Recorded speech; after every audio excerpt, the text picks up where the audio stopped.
In the chaos of combat, there is no place to hide. When a mission goes wrong, when plans fail, and when lives are on the line, there is only one person who can fix it.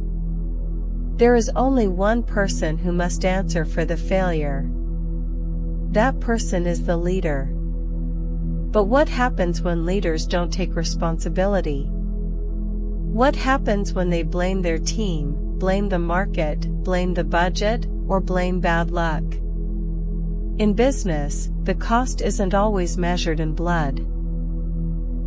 But it is measured in lost revenue, toxic culture, failed products, and shattered trust. We live in a world obsessed with finding someone else to blame. We call it accountability, but often, it's just finger-pointing dressed up in corporate speak. Enter Jocko Willink and Leif Babin, two former Navy SEAL commanders who took the most brutal leadership laboratory on Earth, the battlefields of Iraq, and distilled its lessons into a manual for anyone who leads.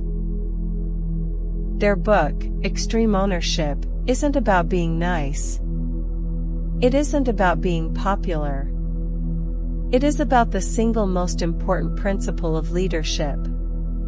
There are no bad teams. Only bad leaders. Today, we aren't just summarizing this book. We are putting your leadership to the test. Over the next 9 minutes, we will break down the core principles of extreme ownership, show you exactly how they apply to your business, your career, and your life, and give you the tools to stop making excuses and start leading. If you are tired of mediocrity, if you are tired of blaming others, and if you are ready to take control, this video is for you. Let's get to work. Let's start with the title concept. Extreme ownership. What does it actually mean? It means that as a leader, you own everything in your world. There is no one else to blame. If your team didn't understand the mission, that's on you. If your employee missed a deadline, that's on you. If the market shifted and you didn't adapt, that's on you. Jocko and Leif illustrate this with a harrowing story from Ramadi.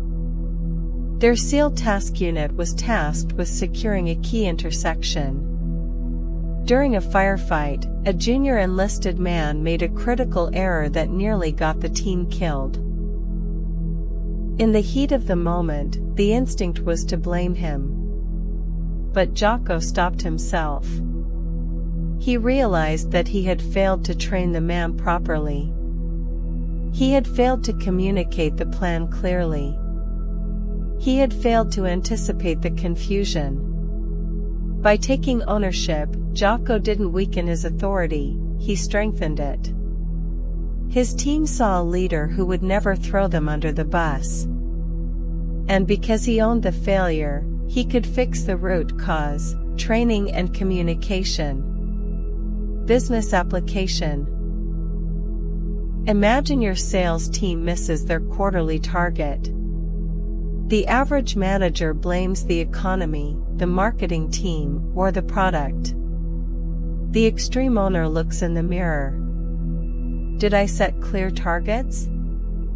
Did I provide the right resources? Did I coach my reps effectively? When you say, "This is my fault," you disarm defensiveness. You create psychological safety. Your team stops hiding mistakes and starts solving problems. Pause and ask yourself right now. What is one problem in your team or your life that you've been blaming on external factors? Write it down. Now, rewrite it starting with "I failed to." This is the first step to fixing it. Ownership isn't passive. It requires active, constant leadership.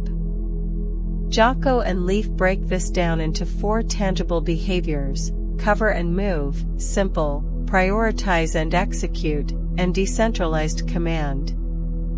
Let's tackle them one by one, because each is a pillar of effective leadership. Cover and move is military speak for teamwork.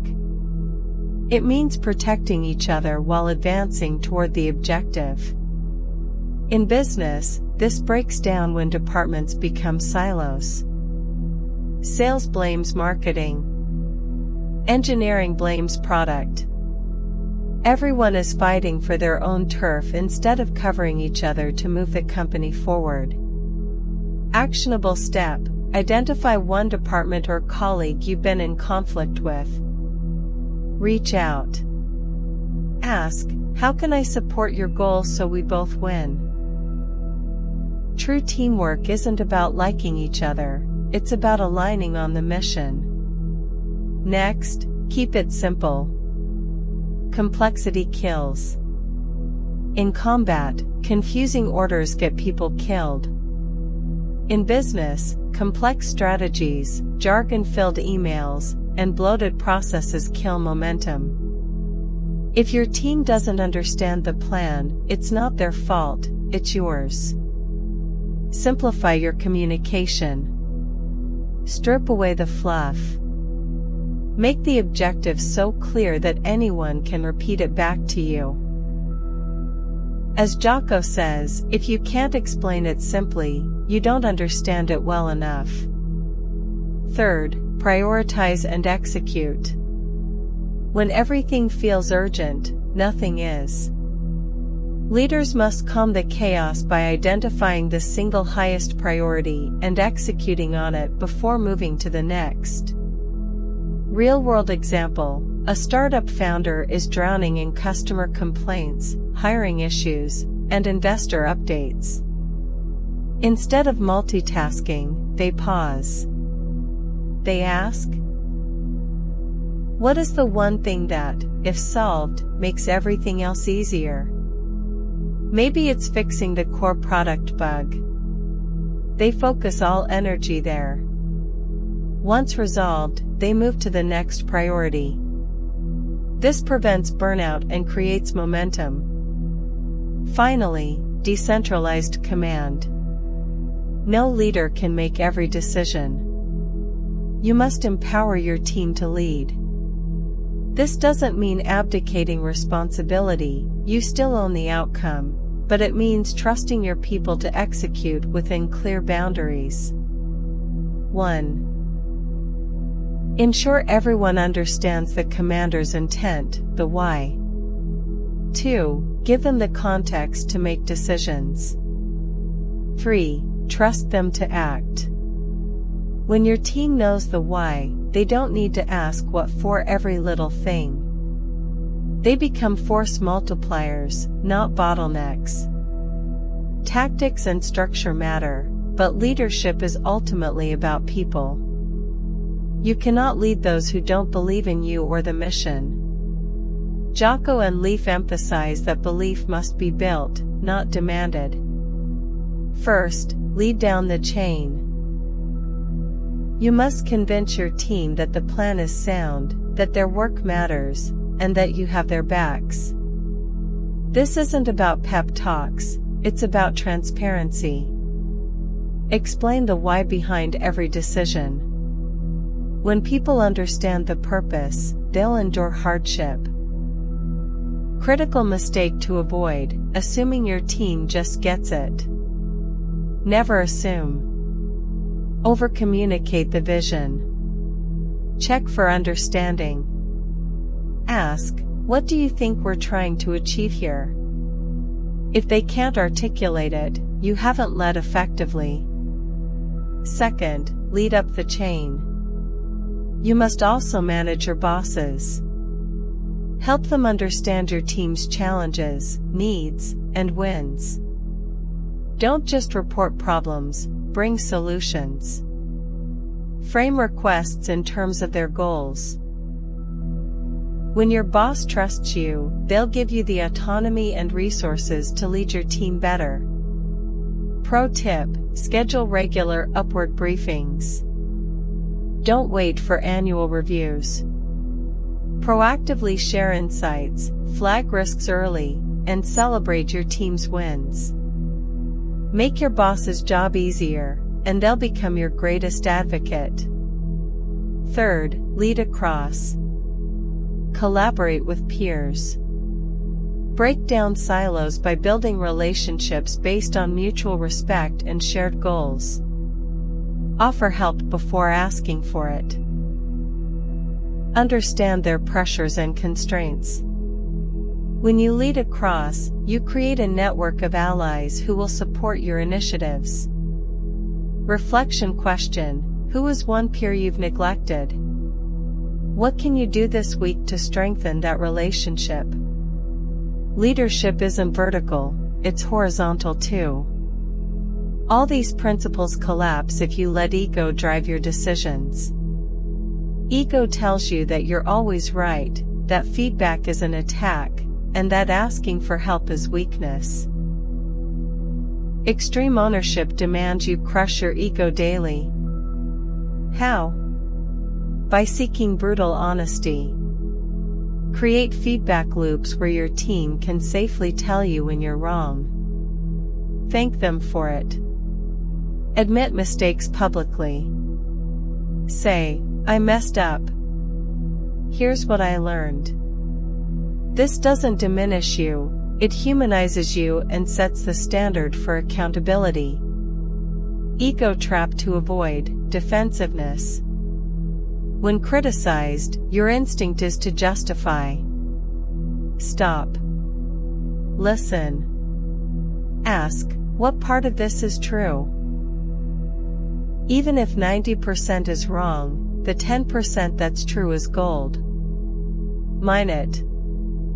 Finally, discipline equals freedom. This is Jocko's most famous mantra. Structure, routines, and hard work aren't constraints, they're the foundation of autonomy. When you and your team are disciplined, you earn the trust to operate independently.